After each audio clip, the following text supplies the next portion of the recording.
Saludamos al ingeniero Juan Cristóbal Lloret. Él es legislador por la Revolución Ciudadana, que es parte de Unión por la Esperanza, la coalición de movimientos que apoyan la candidatura originalmente para la vicepresidencia de la República, Andrés Arauz para la presidencia de la República, binomio que de hecho el día de ayer inscribió, ya pasando por un primer filtro, estas candidaturas para las elecciones del 2021.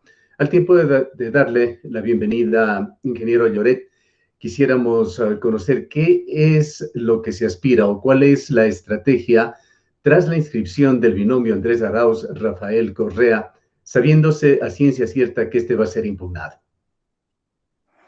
Muchas gracias, Gustavo. Un cordial saludo para la directa audiencia y sobre todo darles a conocer algunos criterios importantes con respecto a lo que está sucediendo con nuestro binomio. Si bien es cierto, hubo un proceso de primarias en el cual UNES, la Unidad por la Esperanza, en el cual está Centro Democrático y Compromiso Social, llevó adelante un proceso de primarias. Fruto de ese proceso de primarias se logró consolidar la candidatura de Andrés Arauz a la presidencia y en un inicio estaba el compañero Rafael Correa. Es evidente que la proscripción política que se vive en el Ecuador va a impedir que el expresidente Rafael Correa pueda estar en la papeleta por una sentencia en firme que se ha generado.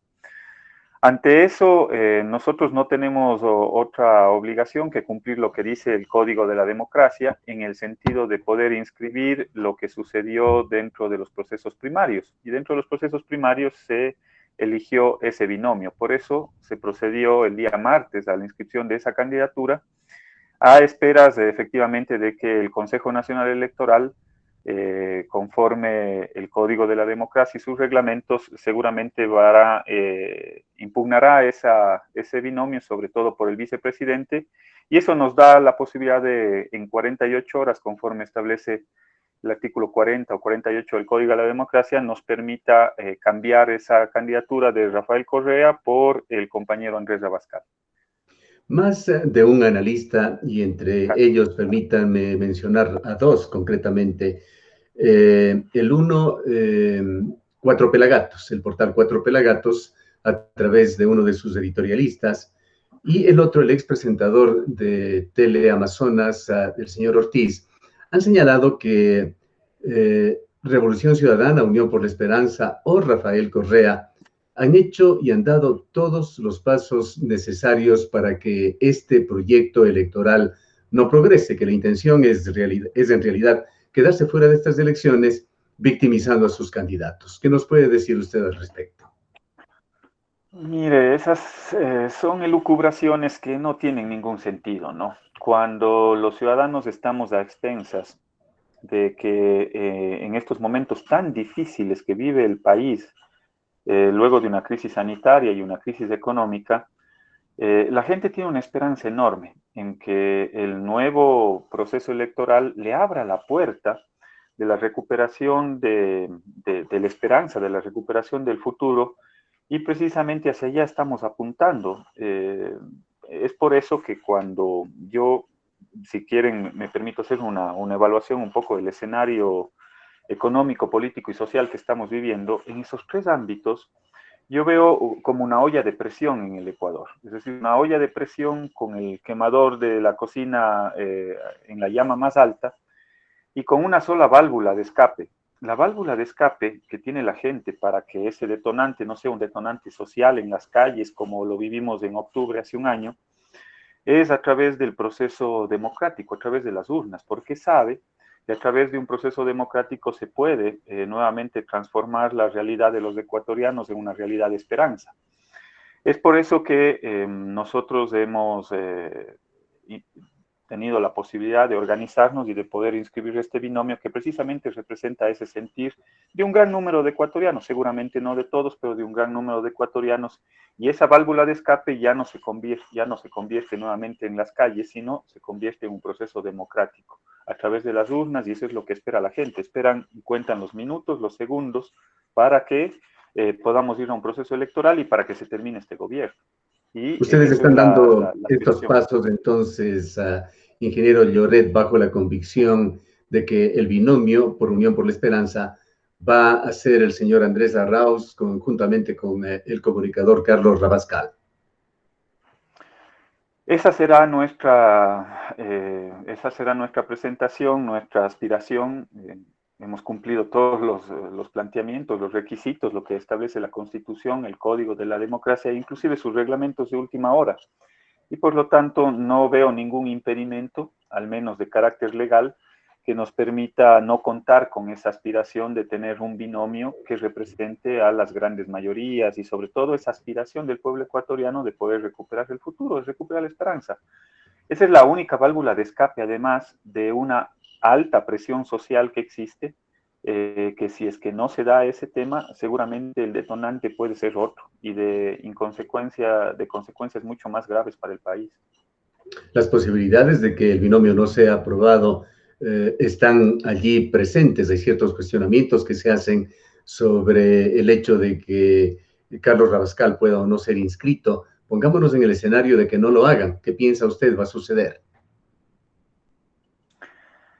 Mire, sería una grave afectación a la democracia del país. Mire, uno de los pilares fundamentales de las sociedades, Gustavo, es el espíritu democrático, es la democracia en sí y sobre todo esa voluntad que tiene el pueblo ecuatoriano de ir a las urnas y de poder elegir a sus mandantes es uno de los pilares fundamentales de la sociedad. En el momento en el cual se intenta afectar uno de esos pilares, en medio de esa olla de presión, una olla de presión que ha sido encendida por el propio gobierno, la única válvula de escape que tiene la gente para no tener otro detonante de carácter social, las calles, la movilización, es el periodo electoral que está muy próximo, es decir, estamos a pocos meses de que se pueda cambiar el rumbo del país.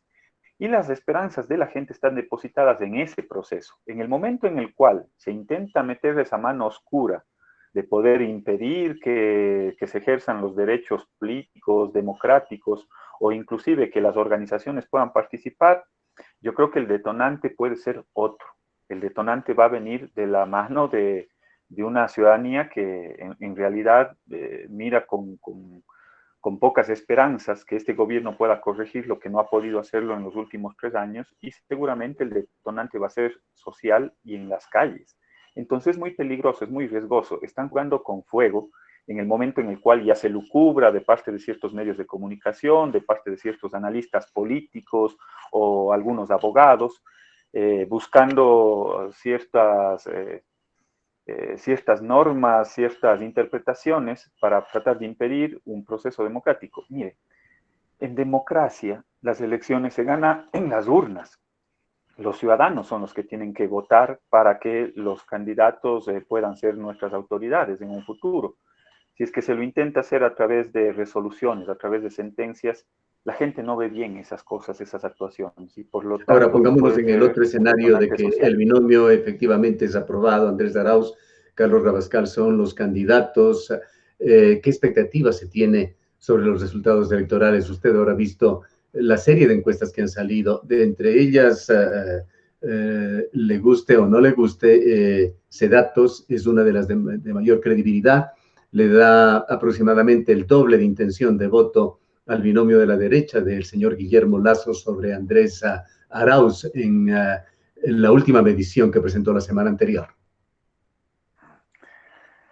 Sí, Gustavo, la vi a través de una red social, pero también vi otra encuesta.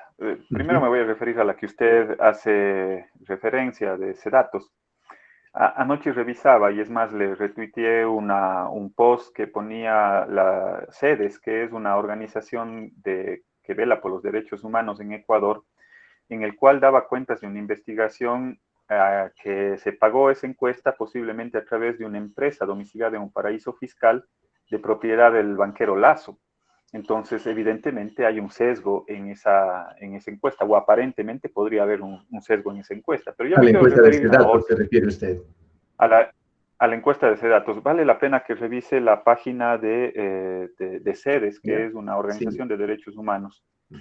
Entonces, ellos hacen una investigación con respecto a los paraísos fiscales y a su vinculación con este tipo de empresas encuestadoras. Pero bueno, no me voy a referir, no me voy a dar detalles de ese tema. Más allá, ingeniero Lloret, de la coyuntura actual, contemporánea, incluso de del corto plazo. Rafael Correa, así como ninguno de los otros 19 condenados, va a poder participar en la vida política del país, salvo que algo extraordinario. Incluso las posibilidades de un indulto o una amnistía son absolutamente remotas si nos ceñimos a la Constitución y a las leyes ecuatorianas. Sí, bueno, es lamentable porque en el momento en el cual el Ecuador necesita las mejores mentes, los mejores hombres, la gente con experiencia, para poder levantar del hueco al que lamentablemente nos ha llevado este gobierno, no puedan estar en la lid electoral. O sea, es como un partido de fútbol. Gustavo, usted tiene a Ronaldo o usted tiene a Messi y resulta que Messi hoy tiene que estar en la banca y se está librando el partido final de la Copa del Mundo. Entonces, más o menos así pasa en nuestro país con nuestro líder, con Rafael Correa. Nadie puede negarse la capacidad que pueda tener el compañero Rafael, un hombre que yo le he visto trabajar de manera incansable, 16, 18 horas al día en jornadas en las cuales se ha recorrido el país entero al revés y al derecho, precisamente transformando la realidad de millones de ecuatorianos, más allá de algún grupo de personas, y puede ser un sector también de la población que tenga cierta animalversión contra Rafael Correa. Lo justo es que en democracia quienes puedan expresar su voluntad o no de la continuidad o de la posibilidad de retomar el rumbo de progresista, la tiene el pueblo ecuatoriano, la tiene los ciudadanos a través de las urnas. Y a mí me parece lamentable que el compañero Rafael no pueda estar en esta lid electoral por la capacidad, por la experiencia, por lo que le ha demostrado al país. Y vayamos a la localidad y lo que se perfila también en las elecciones del año 2021. Usted está optando por una reelección. ¿Qué posibilidad ve usted para los candidatos de Unión por la Esperanza? Anteriormente, la ex Alianza Paisa obtuvo cartel completo aquí, 5 legisladores que han venido actuando en la segunda función del Estado, 5 legisladores que comparten ese deshonroso criterio que se lo ve en las redes sociales de apenas un 2% de aceptación por parte del pueblo ecuatoriano. ¿Qué posibilidades ve usted ahora en esta ocasión para los candidatos de su movimiento? Mire, lo que sucede hoy en el Parlamento, en la Asamblea Nacional, es vergonzoso porque al final a eso nos ha llevado el peor gobierno de la historia. Es decir, el Parlamento que hoy tenemos es digno únicamente del peor gobierno de la historia. Y es un Parlamento en el cual no hemos podido, nosotros somos 30 legisladores de 137, usted no va a encontrar ninguna denuncia ni de diezmos, ni de carnés de discapacidad, ni de reparto de hospitales en los 30 asambleístas, que representamos a una minoría dentro y que podemos ser la mayoría dentro de ese Parlamento en medio de una serie de minorías que existen actualmente. Hoy tenemos el reto de poder regresar a un nuevo Parlamento, a una nueva Asamblea Nacional con un reto enorme encima, con ese nivel de credibilidad que es histórico, el más bajo a nivel de la historia de este país. Pero yo creo que hay una responsabilidad enorme de poder reconstruir lo que nos ha dejado lamentablemente este gobierno nefasto de Moreno, neoliberal, y yo creo que ahí tenemos el reto de una lista bastante joven, renovada. Usted podrá ver a nuestros candidatos, el promedio de edad es menos de 35 años, Gustavo. Es decir, hemos escogido a gente con experiencia que viene de distintos ámbitos, de la academia. Hay representantes de los artesanos, de los migrantes, de los diferentes cantones de la provincia de la Suay. Es decir, aquí están representados una serie de jóvenes dirigentes estudiantiles nacionales, incluso locales, para poder precisamente darle continuidad a lo que puede ser un proyecto de la Revolución Ciudadana renovado, ojalá podamos tener un gobierno como el de Andrés Arauz, que nos va a permitir consolidar un plan de gobierno, no solo un plan desde la Asamblea, porque si algo ha fallado este gobierno es que no ha tenido un norte, no ha tenido un rumbo, se ha tenido que someter a las políticas internacionales del Fondo Monetario Internacional porque no tiene su rumbo propio. Entonces es lo que queremos recuperar desde la Asamblea conjuntamente con el gobierno de Andrés Arauz. ¿Han corrido encuestas locales que pueda ayudar en un día. Bueno, no le escuché toda la pregunta, Gustavo, se me cortó un poquito, pero no hemos tenido recursos, les digo con sinceridad, no hemos tenido recursos para hacer una encuesta. Sin embargo, yo creo que hay una alta aspiración sobre todo de los sectores con los cuales hemos tenido acercamientos, conversaciones. Hemos estado conversando con distintos actores locales, gremios, sindicatos, autoridades locales, para poder sumarse a través de esta unidad por la esperanza. Y yo creo que las expectativas y las perspectivas son muy buenas en términos de adhesión, digamos. Es decir, en todos los sectores, los ciudadanos hacen una comparación que es muy sencilla y práctica, Gustavo. La gente, antes de ir a votar, sabe qué es lo que va a hacer en este momento. Va a abrir la puerta de su refrigerador, va a abrir la puerta de su alacena y se va a dar cuenta que con la Revolución Ciudadana estuvo mejor. Y eso significa que seguramente antes de votar pensarán cómo estuvo antes el país con la Revolución Ciudadana y cómo está ahora con Moreno y con el neoliberalismo. No se olvide que nosotros ganamos las elecciones en el 2017, pero no ganamos el gobierno. El gobierno lo ganó el señor Moreno con el señor Lasso. Ellos son los que han cogobernado. Entonces, lo que se va a dar, y hoy tenemos solo dos opciones de los ecuatorianos: o regresamos a un modelo progresista o seguimos en el modelo del señor Lasso y del señor Moreno, que es un modelo neoliberal. Si usted ve la propuesta de gobierno que se implementó, no fue la de la Revolución Ciudadana, sino fue la del banquero Lasso, y esa es la que se viene implementando estos últimos 3 años. ¿Queremos más de lo mismo o queremos regresar a lo que fue la Revolución Ciudadana? Esas son las dos opciones, no hay más opciones en este momento en el escenario electoral. Bien, queremos agradecerle a la legisladora Suayo Juanga Cristóbal Lloret. Él es actualmente representante de la provincia de la SUE, llegó allá por Alianza País. Hoy busca la reelección en esta provincia por la coalición Unión por la Esperanza y la Revolución Ciudadana. Le agradecemos, legislador. A usted, más bien, Gustavo, muchas gracias por la entrevista y un cordial saludo a la audiencia que ha estado pendiente también. Un abrazo, muchas gracias a ustedes. Nos vamos a una breve pausa.